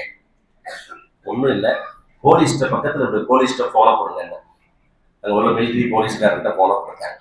நான் அரபியில சொன்னேன், எங்க ஹாஜி எங்க குரூப்ல வர வேண்டியவங்க மிஸ் ஆகி இறங்கிட்டாங்க, அவங்க அரஃபாக்குள்ள நிக்கிறாங்களா இல்லையா. அப்ப அவர் கரெக்டா சொன்னாரு, அரஃபாவுக்கு இன்னும் ஒரு 2 நிமிஷம் இந்த ரூட்லயே 5 நிமிஷம் போக சொல்லு, நான் சொல்லுறேன் எலெக்ஷன்ல. அப்ப அவங்கள்ட்ட போனை வாங்கி சொன்னேன், போலீஸ் சொல்லக்கூடிய டைரக்ஷன்ல அந்த திசையில ஒரு 10 நிமிஷம் நடந்து போயிடுங்க, அங்க எங்க நிழல் இருக்கோ எங்க இடம் இருக்கோ அங்க உட்காந்துருங்க, பேசாம நீங்க இபாதத்தை பண்ணுங்க, முடிஞ்சா வந்து உங்களை அழைச்சிக்கிறோம், இல்லைன்னா நீங்க அரஃபாவுடைய அமல்களை செஞ்சிருங்க. ஏன் அல் ஹஜ் அரஃபா, அரஃபா தான் ஹஜ். அது மிஸ் ஆச்சுன்னு வச்சுங்க, சரி பரவாயில்ல நீங்க அங்கேயே இருங்க அப்படியே சமையல் செய்யுங்க அப்படின்னு சொல்லிட முடியாது. வந்ததே அதுக்கு தானே. அல்லாஹ் எல்லாருக்கும் அரஃபாவில் தன்னுடைய ஜமாத்தோடு, தன்னுடைய குழுவோடு, தன்னுடைய சகோதரர்களோட ஹஜ்ஜா அரஃபாவின் கூடாரத்தில் உரிய நேரத்தில் உரிய இடத்தில் தங்கி அரஃபாவுடைய முழு அமலையும் செய்யக்கூடிய வாக்கியத்தை இந்த ஹஜ்ஜிலே அல்லாஹ் நமக்கு அருள்வாளிப்பானாக. அப்ப அரஃபாவை தங்குவது கட்டாய இருக்கும். தவாஃபுல் இஃபாரா, இஃபாரா தவாஃப், இது எப்போ? துல்ஹஜ் 10ஆம் நாள் அரஃபால தங்கிட்டு முஸ்தலிஃபால நைட்டு தங்கிட்டு 10ஆம் நாள் கல்லெறிய போகணும். அந்த 4 அமல் இருக்கு, அது பின்னாடி சொல்றேன். அதுல ஒரு அமல் தவாஃபுல் இஃபாரா. ஹஜ்ஜில தவாஃபுல் இஃபாரா செய்யலன்னா ஹஜ்ஜி மறுபடியும் நீங்க செஞ்சாகும். அது அன்னைக்கு செய்ய முடியாதுன்னு அடுத்த நாள் கூட செய்யலாம். துல்ஹஜ் 13 வரையும் கூட செய்யலாம். இன்னொரு ஷாஃபி மذஹபுடைய சட்டத்தின்படி அவர்கள் துல்ஹஜ் மாசம் கடைசி வரையும் கூட செய்யலாம். புரியல இல்லையா? ஆனா அனுமதியாக செஞ்சாகும். சரி, சஃபா மர்வாவின் சை செய்யுதல். ஹஜ்ஜிக்கு வரக்கூடிய ஹாஜிகள் அந்த ஹஜ்ஜி முடிக்கும் போது சஃபா மர்வாவுடைய சையும் செஞ்சாகும். சரி, இதெல்லாம் என்னது? ஹஜ்ஜினுடைய ருக்குனுகள். மறுபடியும் சொல்லுங்க, ஹஜ்ஜுடைய ருக்குனுகள் என்றால் என்ன? பார்த்து சொல்லுங்க, ஏன்னா மனசுல பதிய வைக்கிறதுக்காக கேட்கிறேன்.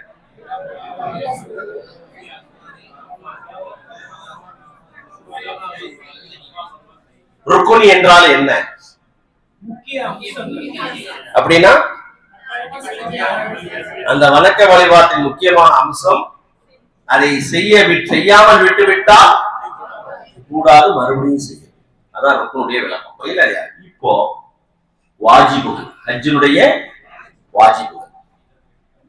மீகாத்தில் இஹ்ராமை ஆரம்பித்தல். மீகாத்துல நியத் வைக்கக்கூடிய எல்லை. அந்த எல்லையில பிளைட் ஜித்தால இறங்குறதுக்கு முன்னாடி ஒரு 25 நிமிஷத்துக்கு முன்னாடி, 1/2 மணி நேரத்துக்கு முன்னாடி மீகாத் வருது, நியத் வைங்கன்னு சொல்லுவாங்க. சில நேரங்களில் அந்த நியத்து ஸ்பாட்டை கடக்கும் போது தூங்கிட்டோம், மறந்துட்டோம், சொல்லாம விட்டுட்டோம்னா வாஜிப் இல்ல, ஒரு ஆடு குர்பானி கொடுக்குற மாதிரி ஆயிடும். அதனால என்ன செய்வோம்னா, பேணுதல் அடிப்படையில ஊர்ல இருந்து எஹ்ராம் கட்டிட்டு ஏர்போர்ட்ல வச்சு என்ன செஞ்சு கொடுப்போம்? நியத்து சொல்லிடுவோம். தூங்குனாலும் சரி மறந்தாலும் சரி நியத்து வச்சாச்சு எல்லைக்கு முன்னாடியே.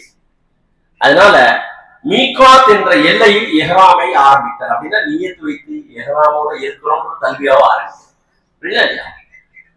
2, அரஃபாவில் சூரியன் மறையும் வரை தங்குதல். இதுவும் வாஜிப். முஸ்தலிஃபாவில் இரவு தங்குதல். எப்ப தங்கணும் அது நான் உங்களுக்கு அப்புறம் சொல்றேன்.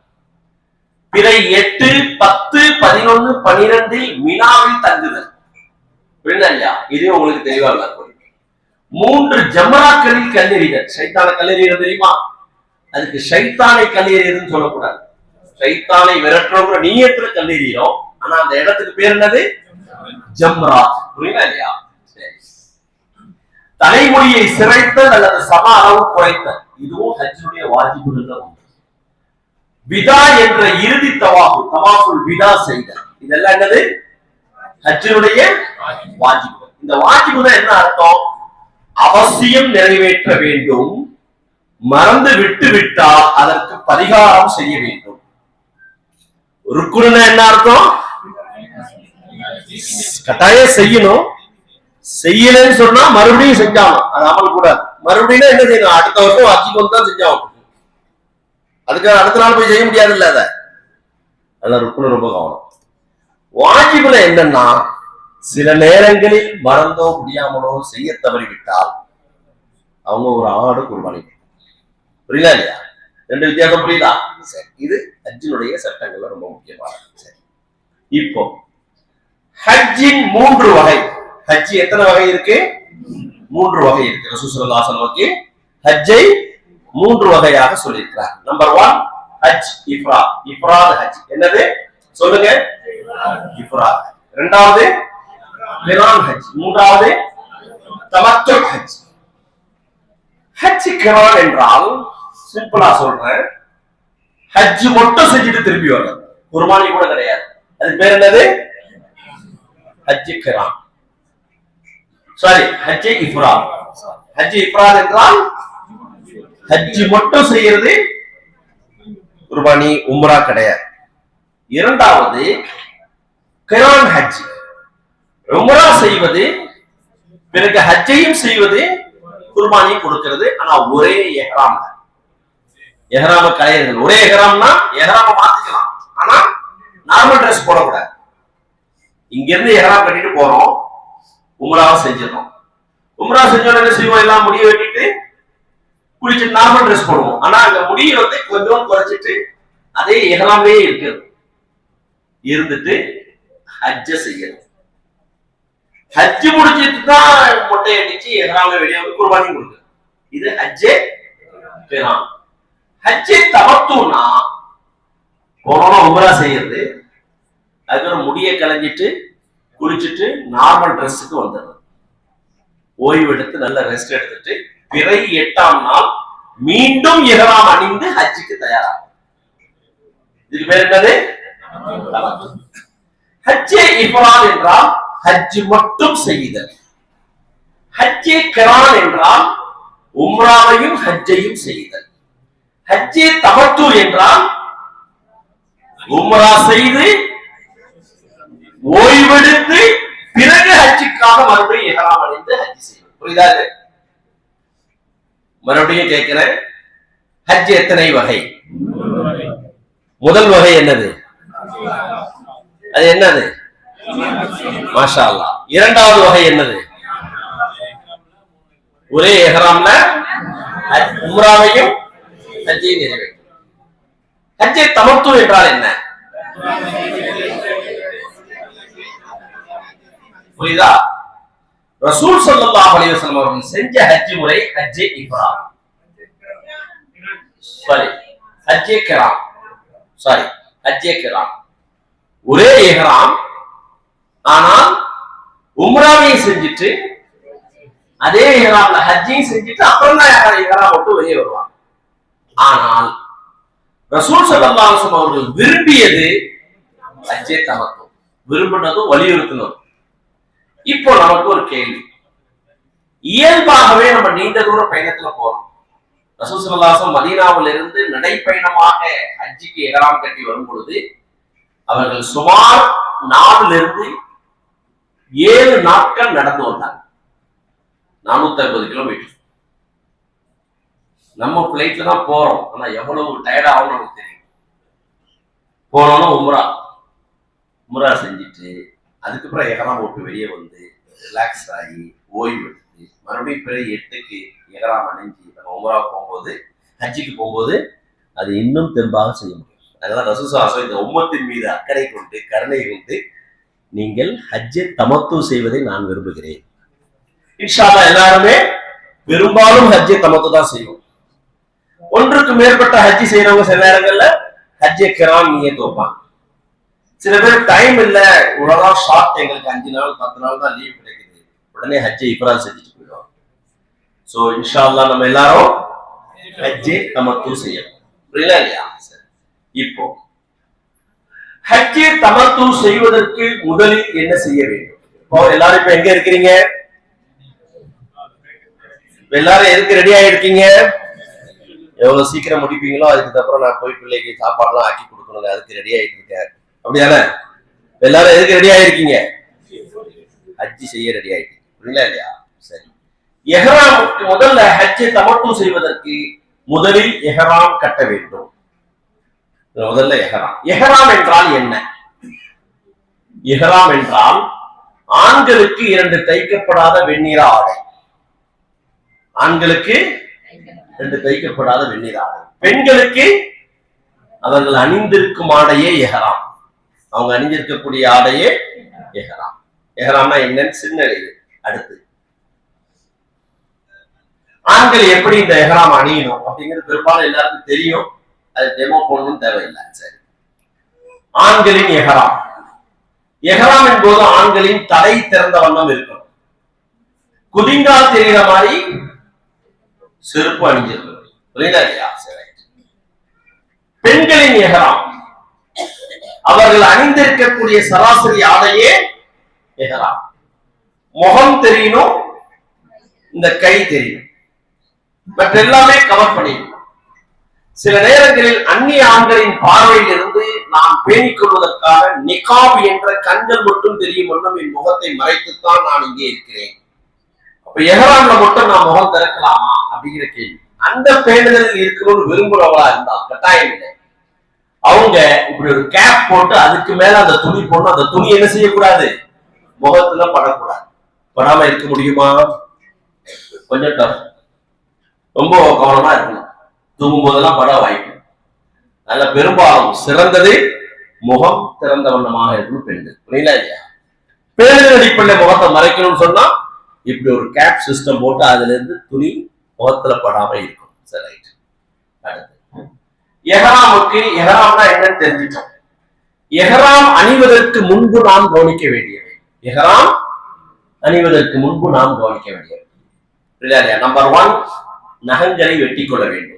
நகத்தெல்லாம் வெட்டிக்கணும். தேவையற்ற ரோமங்களை கலைந்து விட வேண்டும். அக்குள் மறைவிடத்தின் முடிகளை கடந்துக்கணும். குளித்துக் கொள்ள வேண்டும். குளிச்சுக்கணும். உடலுக்கு ஆண்கள் மட்டும் அத்தர் நறுமணம் பூசிக்கொள்ள வேண்டும். ஆண்கள் மட்டும் எஹராம் டிரெஸ் போடுறதுக்கு முன்னாடி நறுமணம் பூசிக்கணும். அதுக்கப்புறம் எஹராம் டிரெஸ் போடலாம். டிரெஸ்க்கு எஹராம் துணி மேலதான் அத்தர் போடக்கூடாது. எஹராம் போட்ட பிறகு உடலுக்கு கூட அத்தர் போடக்கூடாது. குளிச்சுட்டீங்க, எஹராம் டிரெஸ் போட போறீங்க. ரசூல் ஸல்லல்லாஹு அலைஹி வஸல்லம் அவர்கள் மஸ்ஜிதுன் நபவியிலே அவர்கள் ஹஜ்ஜை நிறைவேற்றுவதற்காக புறப்படும் போது ஆயிஷா ரலியல்லாஹு அன்ஹா சொல்கிறார்கள், அவர்கள் குளித்து விட்டு வந்தார்கள். நான் அவருடைய உடலுக்கு அத்தர் பூசி விட்டேன். பிறகு அவர்கள் எஹராமை அணிந்தார்கள். புரியல இல்லையா? சுன்னத்து கட்டாயம் இல்ல அத்தர் பூசுவது ஆண்கள். 2 ரக்காயத்து நஃபிலான தொழுகைகளை தொழுது கொள்ளலாம். பரலான தொழுகையில எஹராம் அணிஞ்சிட்டு போய் தொழுதலாம். பரலான தொழுகை நேரம் இல்ல நம்ம கிளம்புறதுன்னா எஹராம அணிஞ்சிட்டு என்ன செய்யணும்? 2 ரக்காயத்து நஃபிலான தொழுகைகளை செய்வது. ஏன்னா பெரிய இபாதத்தை செய்ய போறோம். அல்லாஹ்ட்ட துஆ செஞ்சுட்டு கிளம்புறது. சரி, இதெல்லாம் எஹராமுக்கு முன்பு கவனிக்க வேண்டியவை. இப்போ எஹராம் கட்டியவுடன் தவிர்க்க வேண்டியவை. எஹராம் அணிஞ்சாச்சு, நிக்காஹ் செய்யக்கூடாது. எஹராமுடைய நிலையில நிக்காஹோ நிக்காஹ் சம்பந்தமாக எந்த பேச்சும் இருக்கக்கூடாது. நம்பர் 2, தாம்பத்தியத்தில் ஈடுபடக்கூடாது. கணவன் மனைவி உடலுறவில் ஈடுபடக்கூடாது. எஹராமுடைய நிலையில கீழே கிடக்கும் பொருட்களை எடுக்கக்கூடாது. உங்க பொருள் கீழே விழுந்துச்சுன்னா எடுக்கலாம். உங்க பொருள் கீழே விழுந்தால் எடுக்கலாம். மற்றவருடைய பொருள் கீழே விழுந்திருக்கு, அது அவருடைய பொருள் தான் என்று உங்களுக்கு தெரியுமானால் எடுத்து கொடுத்துடணும். தெரியாம டவுட்ல எடுத்துட்டு அவர் பொருள் இல்ல வேற ஆள் பொருள்னு சொன்னா அவர் உரிய நபருக்கு நீங்க ஒப்படைச்சாகணும். அது யாருதான் தெரியலனாலும் தெரிஞ்சு ஒப்படைக்கணும். இல்லைன்னா நீங்க என்ன செய்யணும்? ஒரு ஆடு குர்பானி கொடுக்கணும். அதுக்கு பெஸ்ட் ஏங்க இது உங்க பொருளால் பாத்துங்க. அமிழமா வாங்க, இது உங்க பொருளால் பாருங்க. இல்லப்பா இது இல்லப்பா இல்லையா? சரி, அடுத்து முடிகளை நீக்கக்கூடாது. எஹராம் அணிஞ்சிட்டோம், தேவையில்லாம சும்மா முடிய புடிச்சி இருக்கிறது, சில பேருக்கு தாடியை புடிச்சி இருக்கிறது, இப்படி பழக்கம் இருக்கும். பெண்கள் ஒது செய்யும் போதோ தலை செய்யும் போது முடி கொட்டுனா அது தானாக உதிர்ந்தால் பிரச்சனை இல்லை, நம்ம பிடிக்கக்கூடாது. புரியுதா? நறுமணங்கள் பூசக்கூடாது. ஆண்கள் பெண்கள் எஹராம் அணிஞ்சிட்டீங்க, வாஷ்ரூம் போறீங்க, டாய்லெட் போறீங்க, போன பிறகு கை கழுவிட்டு சோப் ஆயில், ஹேண்ட் வாஷ் இதெல்லாம் போட்டு என்ன செய்யக்கூடாது? பேஸ்ட் போட்டு பல் விளக்க கூடாதுன்னு பார்க்க சொல்றாங்க. அதுக்கு பெஸ்ட் மிஸ்வாக் வச்சுக்கிறது நல்லது. ஏன்னா அதுலயும் பெர்ஃபியூம்ஸ் அண்ட் கெமிக்கல்ஸ் இருக்கிறதுனால, அந்த ஸ்மெல் இருக்கிறதுனால. சோ இதெல்லாம் எஹராமின் போது நாம் கவனிக்க வேண்டியது.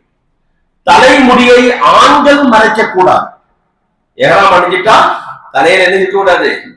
துணியோ தொப்பியோ இருக்கக்கூடாது. புரியல இல்லையா? அடுத்து குதிங்கால்கள் தெரியும்படி செருப்பு அணிந்து கொள்ள வேண்டும். முன்னாடி உள்ள விரல கவர் பண்ணா பிரச்சனை இல்லை, பின்னாடி குதிங்கால் கண்டிப்பாக புரியல இல்லையா?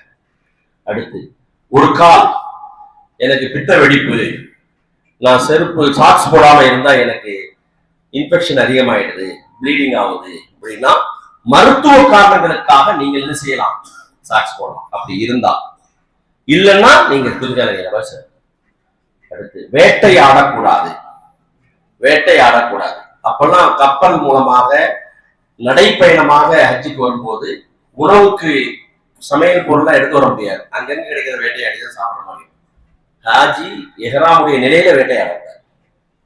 புரியுதா இல்லையா? அடுத்து புற்பூண்டுகளை பிடுங்கக்கூடாது. மரம் செடி கொடிகளை பிடிங்க.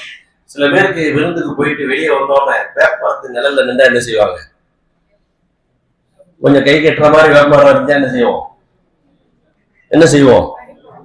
ஒரு இலையை விற்போம். ஒரு இது நல்ல மட்டன் நல்லா வெந்துருந்துச்சு, ஆனா கண்ணுல கேப்ல சிக்கி இருக்கு இல்லையா? அப்ப தெரிஞ்சோ தெரியாமலோ எஹ்ராமுடைய நிலையை என்ன செய்யக்கூடாது? மரம் செடி கொடிகளை பிடிங்கிடக்கூடாது. புரியல இல்லையா?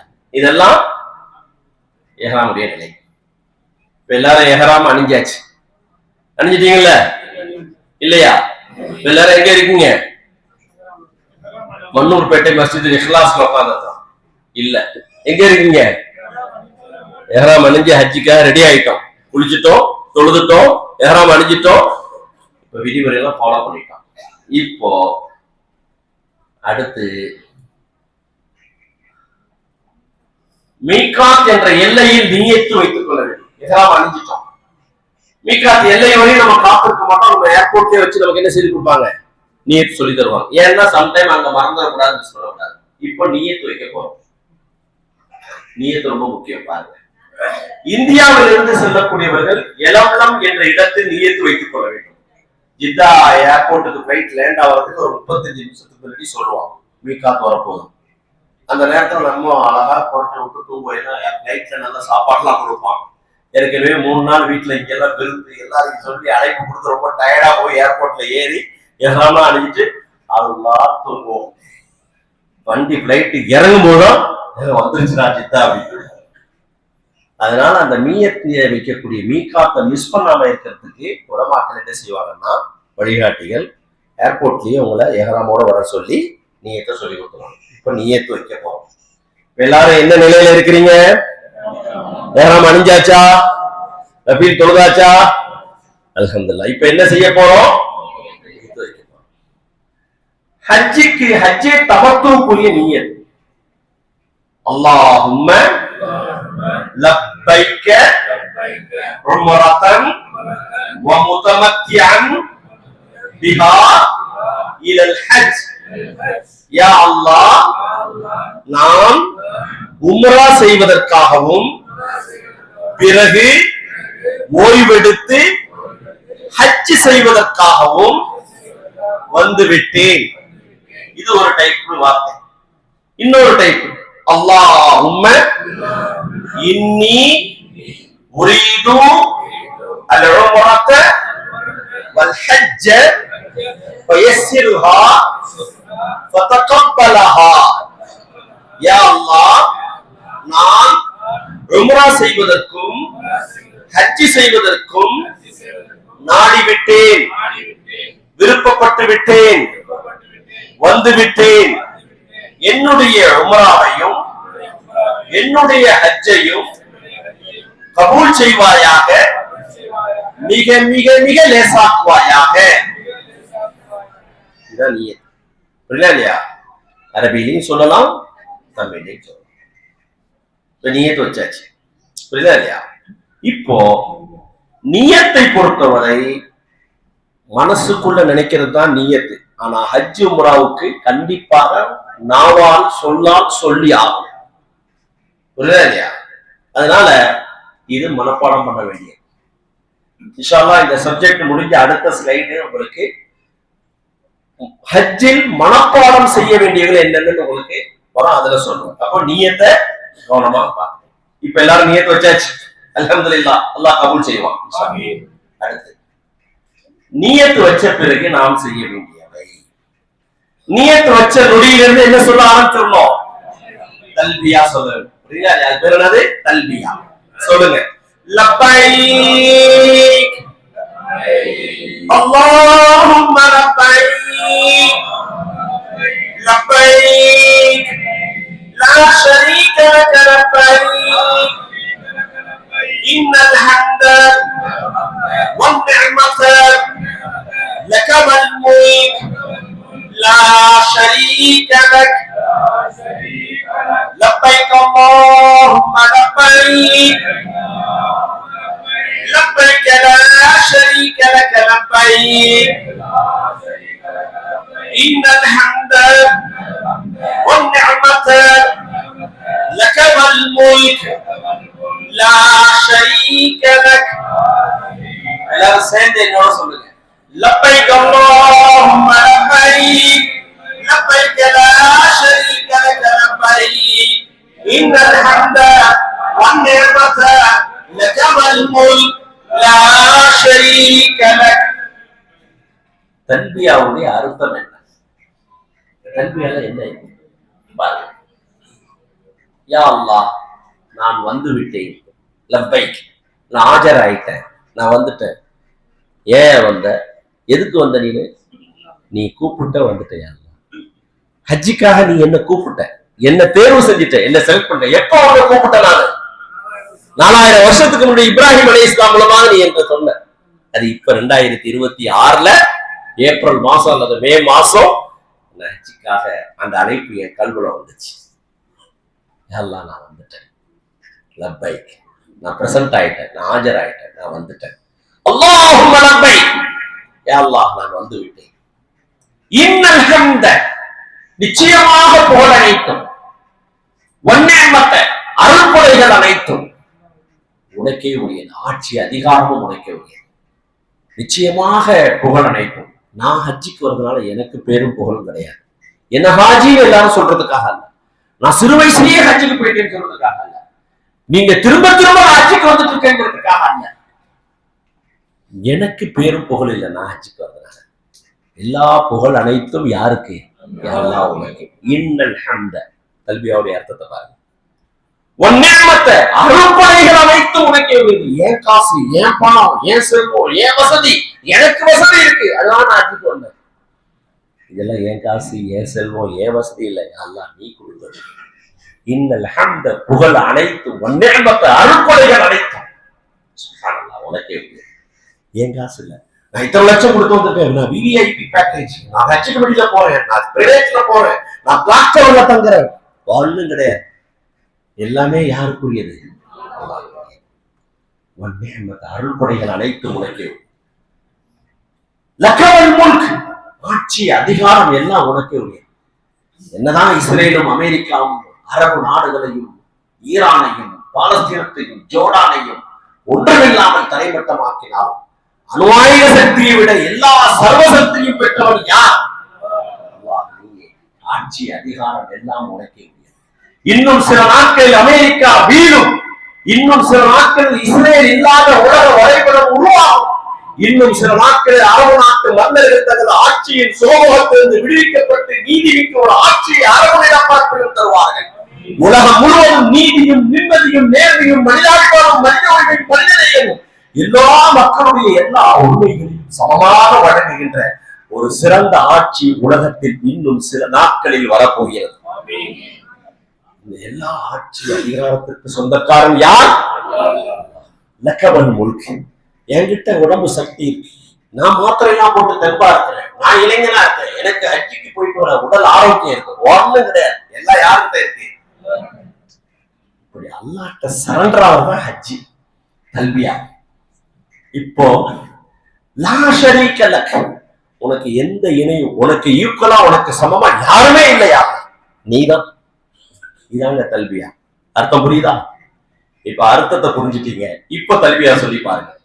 லப்பைக் அல்லாஹும்ம லப்பைக் லப்பைக் லா ஷரீக லக லப்பைக் இன்னல் ஹம்த வன் நிஅமத லக வல் முல்க் லா ஷரீக லக். சேர்ந்து சொல்லுங்க. லப்பைக் அல்லாஹும்ம லப்பைக் லப்பைக் லா ஷரீக லக லப்பைக் இன்னல் ஹம்த வன் நிஅமத லக வல் முல்க் லா ஷரீக லக். அல்ஹம்துலில்லாஹ். இந்த தல்பியாவை சொல்ல சொல்ல ஒரு உள்ளத்துல ஆழமான ஈமான் அதிகரிக்கும். ஹஜ்ஜுடைய நோக்கத்தை பத்தி பேசணும்ல, அது எல்லாம் வரும். அல்லாஹ்வுக்காகவே நான் ஹஜ்ஜு செய்கிற எண்ணம் வேணும். ஆனா நடைமுறையில என்ன நடக்குதுன்னா, நியத்து சொல்லி கொடுத்தோன்னே 3 முறை அஜரத்து சொல்லி கொடுப்பாரு. அதுக்கப்புறம் என்ன கொரட்டை விட்டு தூங்க. அல்லது தூங்குறது தப்பு இல்லை, டயர்டா இருந்தா தூங்கிக்கலாம், சாப்பிடலாம், ஓய்வெடுக்கலாம். இந்த தல்பியாவை நீயத்து வச்ச நேரத்திலிருந்து எதுவரை சொல்லணும்? காபத்துல்லாவுக்குள் நுழையும் வரை சொல்லணும். புரியல இல்லையா? நம்ம இந்த தல்பியாவை அதிகமாக சொல்லணும். ஒரு டார்கெட் வைங்க. சென்னையில இருந்து எஹ்ராம் கட்டிட்டு நீயத்து வச்சுட்டேன்னா மக்கா போற வரையும் இன்ஷா அல்லாஹ் 1,00,000 தல்பியாவை சொல்வேன் அப்படின்னு டார்கெட் வைங்க. அல்லாஹ் நாடுனா அச்சீவ் பண்ணும், இல்லைன்னா அந்த நீயத்துக்கு அல்லாஹ் தற்பி தரும். இல்லையா? பெருசா திங்க் பண்ணுங்க, ஒன்னும் பிரச்சனை இல்லை. கோல் பெருசா இருக்கும், ஆனா அல்லாஹ் நாடுறது நடக்கும். இல்லையா? வாங்கு ஜூஸா இந்த உம்ரா முடிச்சுக்கிறோம். என்ன எல்லாம் தெம்பா இருக்கிறாங்க. எஹ்ராமுடைய நிலையில் ஜூஸ் குடிக்கலாமா? நீ எத்தனை வச்சுட்டோமே. தல்பியா சொல்லி தளர்ந்துட்டீங்களோ?